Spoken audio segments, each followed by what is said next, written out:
Hi students, topic for our today discussion is very sweet topic, that phenomenon of apomixis. A very sweet topic for discussion. Why it is sweet? Haha, let me explain. Let me prove. You will definitely realize that topic is very sweet. So what is this? Haha, sugar. Sugar is sweet in taste. It is manufactured from the sugar cane, and a very important feature of sugar cane that it produces flowers, but there is no fruit formation or there is no seed formation at all. Such plants where the sexual reproduction is totally replaced by vegetative propagation.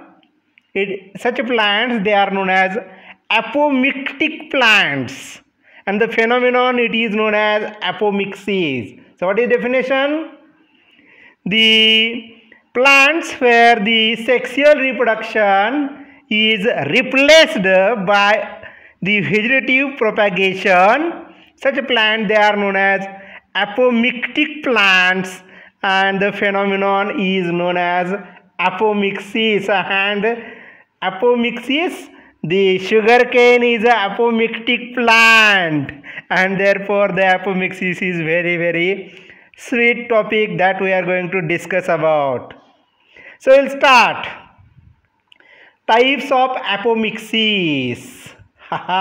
There are three types: recurrent, non-recurrent, and adventive apomixis. So before we start, I'll show one more. This is my very favorite food, that soya chunk or soya mutton. So this soya chunks, when cooked, they look like the mutton or non-veg dish. It looks like non-veg. The name is soya mutton. It looks like non-veg. It tastes like non-veg, but it is vegetative. It is veg food. So similarly, we will discuss the seeds are formed. The seeds are formed in apomictic plant.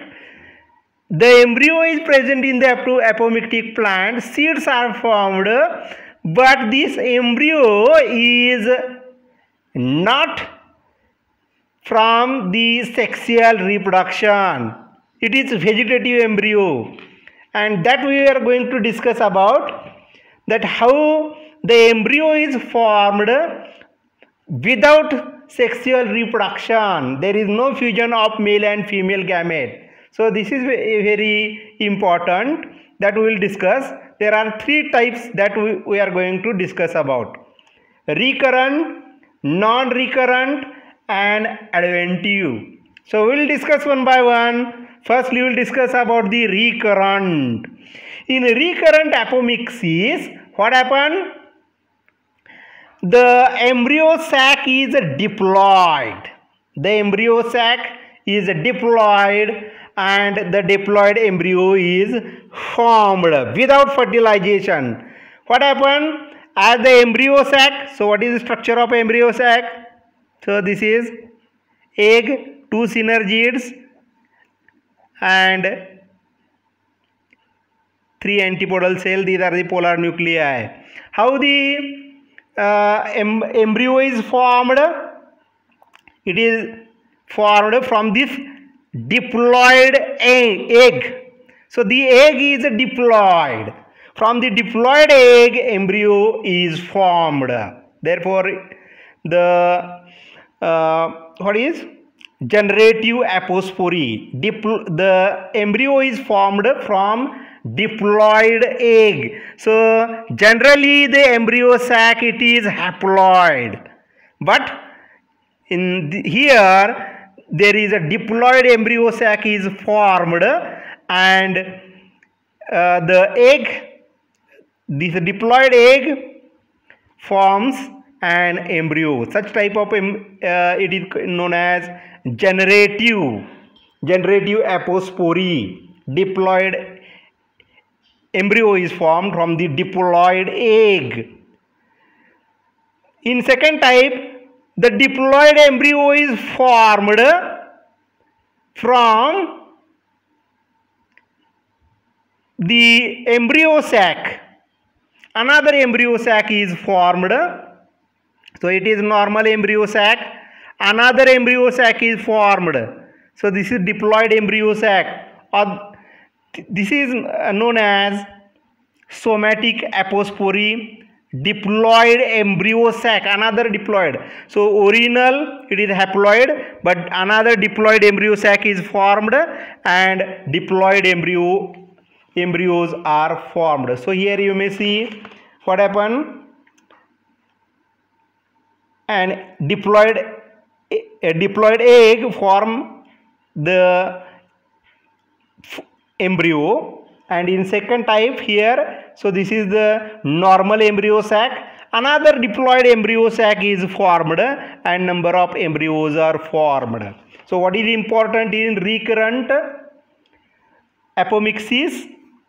The diploid embryo is formed from the diploid egg or diploid embryo sac.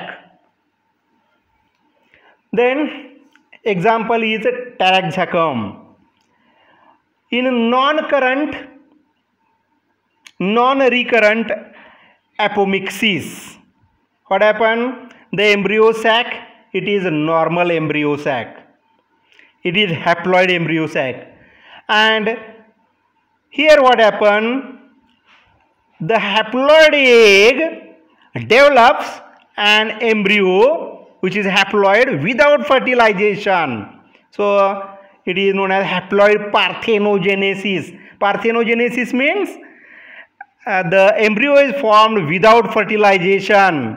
Haploid embryo is formed from the haploid egg, or haploid embryo is formed from the other cell, maybe synergid or maybe polar nuclei, antipodal cells. So here you may see haploid parthenogenesis. An embryo is formed from haploid egg. Here the haploid embryo is formed from the synergid, not from the egg. It is formed from the synergid. So it is known as non-recurrent. What is difference? In recurrent, the embryo sac is diploid. In non-recurrent, the embryo sac is haploid. Example is Nicotiana. And in adventive apomixis, the embryo is formed not from the embryo sac, other cell. So this is the integument or nucellus. Outside this embryo sac there is a nutritive nucellus is present. So this either this nucellus or integument form the embryo. It is known as adventive. Either nucellus or integument outside the embryo sac, the embryos are formed. It is known as adventive apomixis. Example is mango, orange or lemon. So these are the types of apomixis. In recurrent, embryo sac is diploid and embryo is formed from the either from the egg or another embryo sac is formed. In non-recurrent, the embryo sac is haploid and haploid embryo is formed from the egg or from other cells, for example synergids. And adventive embryony, in adventive the embryos are formed outside the embryo sac from the nucellus or integument.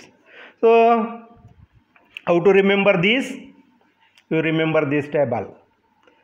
You remember three names: Rita, Nani, Amol. Rita, Nani, Amol. Rita, recurrent apomixis, example Taraxacum. And here embryo sac is diploid.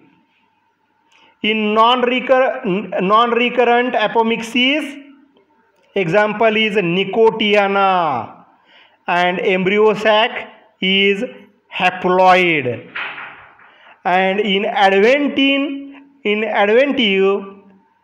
there are three examples: mango, orange, and lemon. You remember the name Amol. Here 0 means the embryo is formed not from the embryo. Embryo sac is not involved at all. Embryo sac is not involved in the formation of embryo. The embryo is formed from the integuments or nucellus. So you remember Rita 2, Nani 1, Amol 0. If you remember these, you will remember very easily this topic, apomixis. Thank you.